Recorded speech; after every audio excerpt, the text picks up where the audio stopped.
હવે આપણે ડાયોડનું ટેસ્ટિંગ કેવી રીતે કરવું એના વિશે માહિતી મેળવીશું. અહીં આપણે જોઈ શકીએ છીએ આ મલ્ટીમીટર છે. મલ્ટીમીટરમાં આપણે જોઈ શકીએ ટર્મિનલ અહીં દર્શાવેલા છે. આ રોટરી સ્વિચ છે, જ્યારે આ ડિસ્પ્લે છે.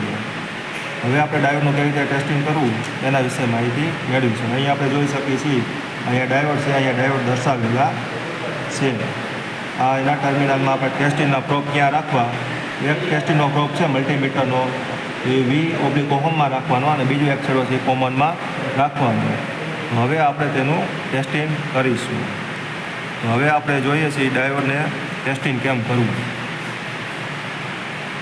અહીં આપણે જોઈ શકીએ છીએ આ રીડિંગ બતાવે છે, તેનો મતલબ કે એમ કે ડાયોડ છે એ ફોરવર્ડ બાયસ કન્ડિશનમાં છે.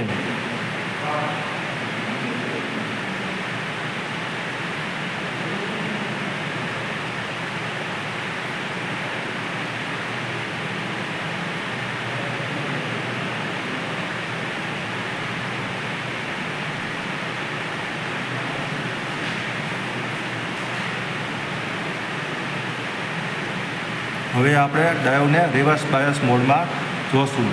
અહીં આપણે રિવર્સ બાયસ મોડમાં રાખ્યું છે, તો રિવર્સ બાયસમાં રીડિંગ છે તે 1 બતાવશે.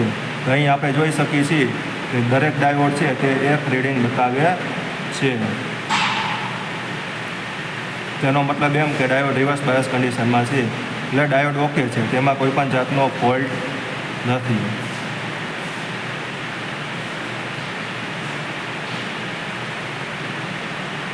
જ્યારે આપણે એના પ્રોબને ચેન્જ કરશું એટલે કોઈ પણ ડાયોડ ચેક કરશું એટલે સીધું તરત જ રીડિંગ ફોરવર્ડ બાયસમાં બતાવશે.